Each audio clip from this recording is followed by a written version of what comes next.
I think this is going to be pretty short and sweet. If you found proof of a God, what would change? What would it change in your life? So, Carl, can you hear us? Hey, how's it going? You hear me? Yes, Yep. we can. Are you Wonderful. able Would to? you like to elaborate on your a little bit? Okay, so yeah, I just had it was a pretty simple question. So if you guys found the type of proof that you're looking for, because, atheists, they want something physical, tangible, right? Not Let's not like ascribe the motives to Bible. what. Let's not ascribe motives to what would convince us. I think Right. you were better off by saying if we find the if we were personally convinced in whatever way that looks like. How about we stick to that? Well, you would agree that I that's think something that's, tangible, scientific, because that's natural. I'm not saying that's a bad thing. Oh, That's I would love that, natural, but that's not. But I'm not going primitive. to put Yeah. myself. I'm not committing that that's the only thing that convinces me. There's whole other categories of things that could potentially convince me. So Okay. So with that said, though, whatever it is that convinces Mhm. you, is how do you feel like that would change your life, your perspective of God or the Bible? so by saying the Bible, you mean the Christian God then? Yeah, assuming that we're talking about the Christian God and that, be tied to word, I don't separate the two. So, but the God of the Well, Bible, yeah. So how do you feel like that? you understand why I asked that, right? Because if it's a deistic God who doesn't care what I do, then it doesn't affect my life at all. Right, right, yeah. And there's many, So you're there's many saying, gods so people you're have. But yeah, basically saying I'm talking if, about the yeah, Christian God of the okay, Bible.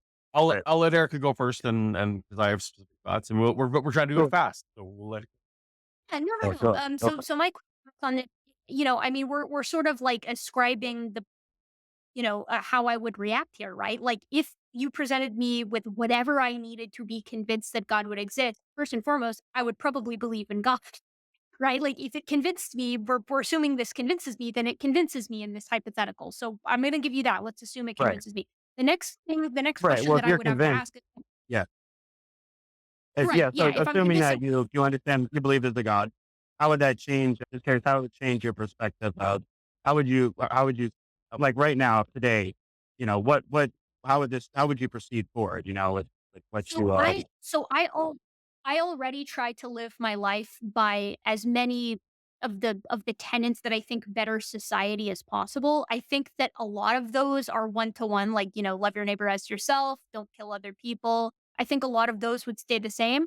How my life would change from there would entirely depend, and I don't mean to sound like persnickety here, but it would depend on which version of the Christian God I'm getting proof for, right? Like, which, because obviously there's denominational specifications. There's Catholic versus Protestant. There's younger creationism versus, general theistic evolution. All of those details would need to be provided for me to decide like what I'm going to do next. Because if it's the God of a denomination, the Christian God version of a denomination that like puts a lot of effort on going to church, my ass is probably going to start going to church if I've been convinced that this God exists, right? But if it's sure, one that sure. puts a Yeah. lot less emphasis on that, then I'm probably not going to, right? So for me, the details would matter.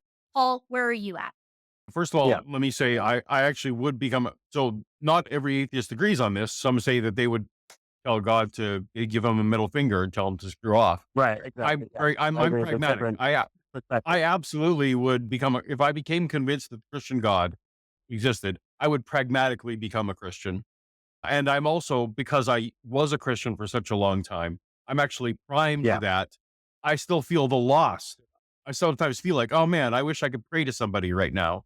Or I wish that I had some assurance that someone's looking after me or that, that there's so I'm actually primed to be excited about a lot of the things that would entail. I would also be very sure. excited because there's a lot of personal relationships that could, that I, that are, were severed that I could now heal. So in most ways that count, my life is actually going to get a lot better if Christianity is true. But like Erica, I would need to figure out, oh, is this a God that really hates gay people and demands that I vote for incredibly right wing things Mhm. and want to take rights away? Like I would need to grok a lot of that stuff, but I would absolutely Right, believe it. I would become a Christian, and then I would attempt to reconcile those secondary matters. right. Okay, that's a fair point. And then I did have a follow-up question. So, would you say that is so if found whatever proof, that God is that, would you think that that is enough, um, to come to that understanding, right? That the Christian God, the God of the Bible, whatever different version, like, Catholic, whether, I'm strictly just talking about, and I won't get into which particular one, but would you think that that's enough, that that would be sufficient for the God, let's say, to finally recognize, oh, God does exist, and, Well, you've defined it. oh, You're making a tautology, right? You're saying if you become convinced, would you have enough information to be convinced? And that's just a tautology. Like that's well, yeah, so we're assuming that you're convinced today, that there's a God, and then I'm asking, do you think that would be enough in that situation is to please God, or, oh, be sufficient so for God? that's a different question. Sure, Yeah, I would need to figure out. kinda like a follow-up question, or like Yeah, another question so on top. I mean, as you know, in the Bible, it says that there on that day, many will say to me, Lord, Lord, did I not prophesy in your name, and your name drive out demons and perform many miracles? And I will say to them, away from me, you evildoers, I never knew you. So there are Yeah, going to be Christians in heaven, according to the Bible, who were literally yeah, performing miracles in Jesus' name, who were false converts. So I yeah, don't know how I could ever sit here and say, no, I'm definitely one of the real, I'm not the goat, I'm a sheep. Like, I don't know how any Christian, given the criteria the Bible lays out, can have this any kind of real assurance that that's going to be the, if you're talking about ticket to heaven, yeah. Well, you seem to I understand do. that concept better than most Christians. Okay. Well, Yeah, no, and but again, like it's not a weird Pascal's wager thing where like I think I can fool God. Oh, I'm going to give lip assent to believing him, but I'm still going to in my heart like want to rule myself. Like I understand why that's stupid, right? Like that's not yeah, a real God it's isn't going to stupid, yeah, be because it's not fooled. really right. It's kind of blindness on that part too, because if an atheist does that, well, okay, now I see God is real, but let me, curse him out and all this stuff, is that would show that that atheist lacks wisdom. Because if God's all powerful and he knows all things, then wouldn't that's like, wouldn't you think that my thinking is much more limited? So my perspective is going to be more limited, and whatever Right. thoughts I have about God is very limited. So yeah, Right. so No, I would actually, okay. good, yeah, No, I just, that's yeah, why Pascal's wager tends to fall down on that front when a lot of Christians advocate it because I think God's smart enough to know whether I'm faking it or not.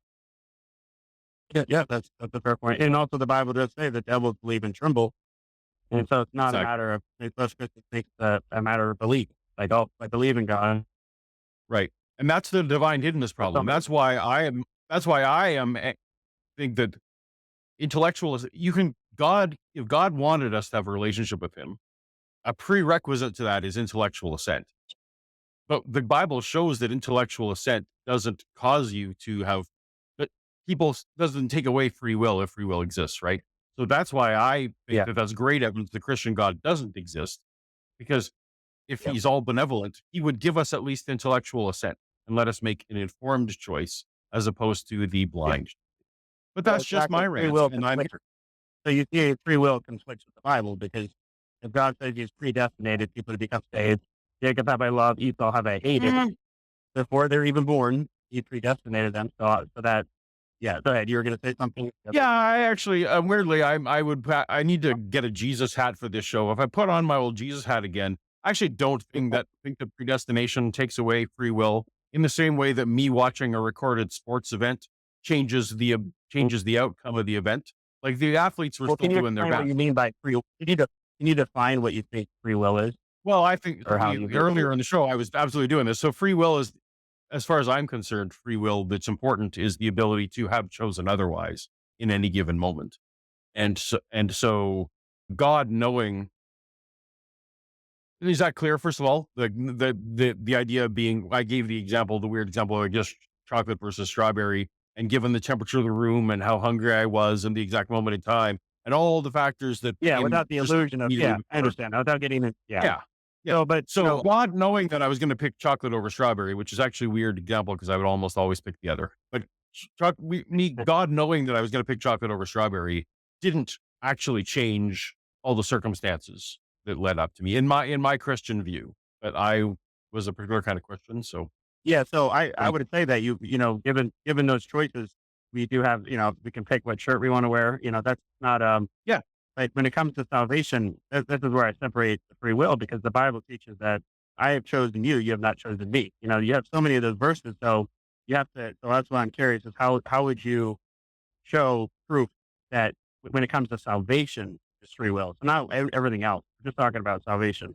So Yeah. a lot of I people in as I churches. expressed, Yeah. I think salvation is. I think any Christian who feels solid in their salvation is delusional, even within the Yeah. Christian paradigm. Right. And then the fact that God says there many are called and few are chosen. Somebody asked how Yeah. many, are there few that be saved? So if the many, This if is there's 2 why. billion Christians, that's many. This is why I feel Yeah, go incredibly confident in saying that the ball is in the. At this point, I am a non-resistant. I've done everything I can to make myself non-resistant, and therefore the ball is in the Holy Spirit's court because that's what the Bible yeah, teaches. The ball is in the I Holy think that's a Spirit's very, court. I think that's the humblest approach that, an atheist could be at because there is an open-mindedness, and that's how God I don't believe that salvation is still taking place, but I believe that the Bible teaches we're in judgment day and He shut the door, but that was the Okay. approach to God is coming without, with a contrary heart, you know? All right. Well, Yeah. Carl, my fault that call dragged on because you gave me things to talk about that I wanted to talk about. So, but we'd have to get to super chats, I think. So, Erica, did you have anything to add before I? No, no, no. I was happy to see that go. That's like one of your wind up topics. I have many It of is. those Yep. myself. So Yep. I would never in a million years cut someone off on a rant topic. So Carl, thank you so much for the thought provoking question and good conversation. And I hope you at least enjoyed chatting. Yeah, I would say you guys have been very respectful and very, open for friendly dialogue. I do want to mention if you guys are ever interested in asking questions, we have a program that's actually a Christian program, not part of a church. You guys are welcome to call. It's called the New Open Forum. You can go to ebiblefellowship.org. It's the same type of platform. So if you ever feel like, hey, I've always wondered about that, then you're welcome to call in. All right. Thanks so much, Carl. We appreciate it. You're welcome. You're welcome. You got it. Take Take care. care. I don't know what Jimmy's All stance right. is on allowing plugs. Oh, I know. He's gonna be mad at me for letting but Yeah. All right. I can't far be it from me. I love fighting. I love arguing in a civil fashion, my Hmm. civil debate bro style. But, far be it from me to say that, everybody isn't welcome to have their conversations. As if he's willing to come on Skep Talk, yeah, I feel like he should at least be willing to put the challenge out there. So all of you listening, go All go right. on the Cullen. Nobody tell Jimmy. Just go check out the other thing. Yeah. Great. Yeah, don't yeah, actually, that should be step number 1. Nobody tell Jim. That's great. Don't you Yeah. heck, we'll cross the second bridge if when we come to it. Right. They'll, Exactly. Yeah. ask